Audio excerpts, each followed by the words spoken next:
সম্মানিত উপস্থিতিবৃন্দ, স্বাধীনতার পর থেকে দেশের সকল ক্রান্তি লগ্নে কবি সাহিত্যিকরাই আমাদের সচেতন করেছেন।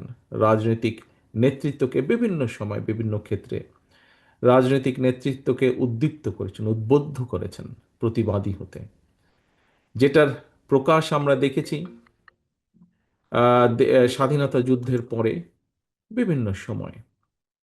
এটার প্রকাশ আমরা দেখেছি 90-এর দশক জুড়ে, এবং আমরা রিসেন্ট যেটা দেখেছি গত 1.5 যুগ ধরে চলে আসা স্বৈরাচারের বিরুদ্ধে, আহ, যেটা সাম্প্রতিক সময়ে উদ্ভাসিত হয়েছে, যার পরিপূর্ণতা ঘটেছে 24-এর সফল গণ আন্দোলনে, গণ অভ্যুত্থানে। এভাবেই কবি সাহিত্যিকরা, সম্মানিত উপস্থিতিবৃন্দ, এভাবেই কবি সাহিত্যিকরা যুগে যুগে নিজেদের মাত্রাকে এতটা উঁচুতে নিয়ে গেছেন,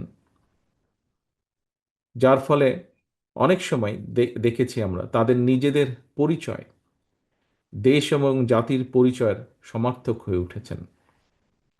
যেমন শেক্সপিয়ার বা ওয়ার্ডসওয়ার্থ ব্যক্তি থেকে ইংরেজি সাহিত্যের নাম হয়ে উঠেছেন। একইভাবে আমরা বলতে পারি নজরুল কবি, বিদ্রোহী কবি নজরুল ইসলাম, রবীন্দ্রনাথ হয়ে উঠেন এই মহাদেশের পরিচয়ের একটা অবিচ্ছেদ্য অংশ।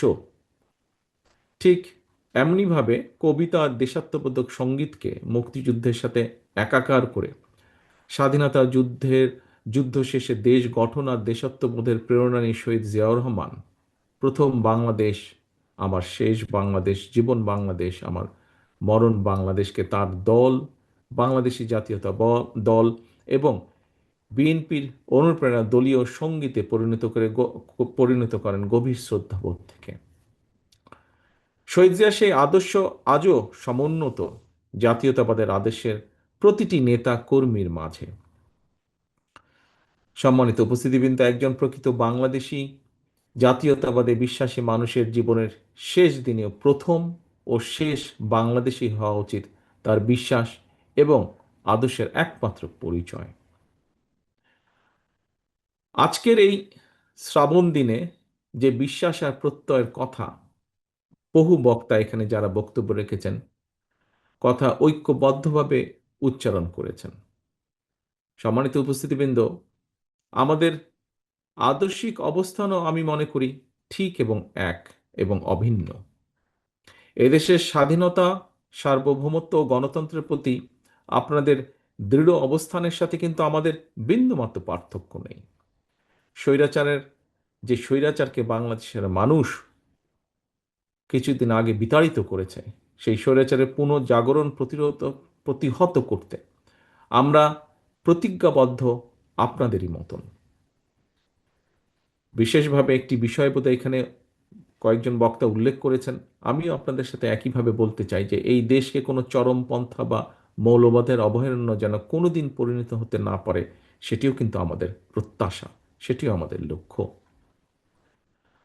আমাদের সাথে হয়তো আপনাদের সকলের আদর্শিক অবস্থান এক নাও হতে পারে, পলিটিক্যাল আইডিওলজি এক নাও হতে পারে, কিন্তু এটি কিন্তু কোনো সমস্যার বিষয় না।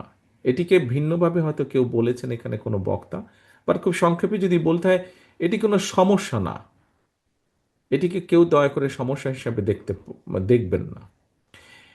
বিষয় হচ্ছে যে এই দেশের সার্বভৌমত্বের প্রতি আমাদের অবিচল আস্থা প্রকাশের জায়গায় কিন্তু আমরা সকলে এক এক এটা কিন্তু সকলের মধ্যে কমন আমাদের।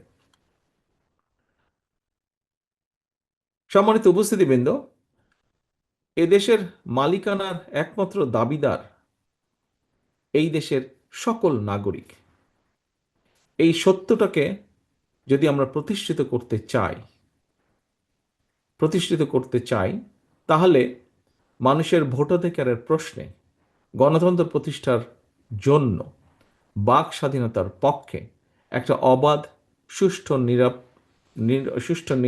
নির্বাচনের পক্ষে আমাদের সকলকে ঐক্যবদ্ধ হতে হবে। অর্থাৎ একটি অ্যাকাউন্টেবল অবস্থা দেশে তৈরি করা একান্তই প্রয়োজন, এবং আমরা যদি সেটি করতে সক্ষম হই, এখানে আপনারা আপনাদের কবি সাহিত্যিকবৃন্দ, আপনারা যারা বক্তব্য রেখেছেন, আপনাদের বক্তব্যে যারা আপনারা লেখার স্বাধীনতার কথা বলেছেন, মত প্রকাশের স্বাধীনতার কথা বলেছেন,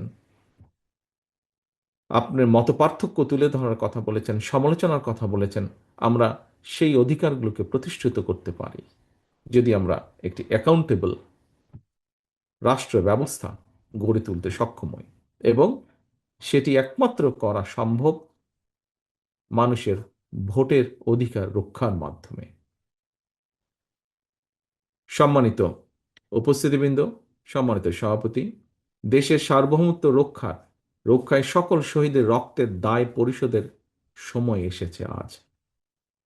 এই দেশের একজন কৃতজ্ঞ সন্তান হিসাবে আজ এই সুন্দর অনুষ্ঠানে আপনাদের, আমাদের আমাদের সকলের কণ্ঠে ঐক্যের প্রতিধ্বনি উচ্চারিত হোক। সকলের সুস্বাস্থ্য কামনা করে একটি প্রত্যাশিত বাংলাদেশ, বাংলাদেশের জনগণের একটি প্রত্যাশিত বাংলাদেশ গড়ার আকাঙ্ক্ষা ব্যক্ত করে আপনাদের সকলের সহযোগিতা কামনা করে আমার বক্তব্য শেষ করছি। আল্লাহ হাফেজ। বাংলাদেশ জিন্দাবাদ। বাংলাদেশ জাতীয়তাবাদী দল জিন্দাবাদ।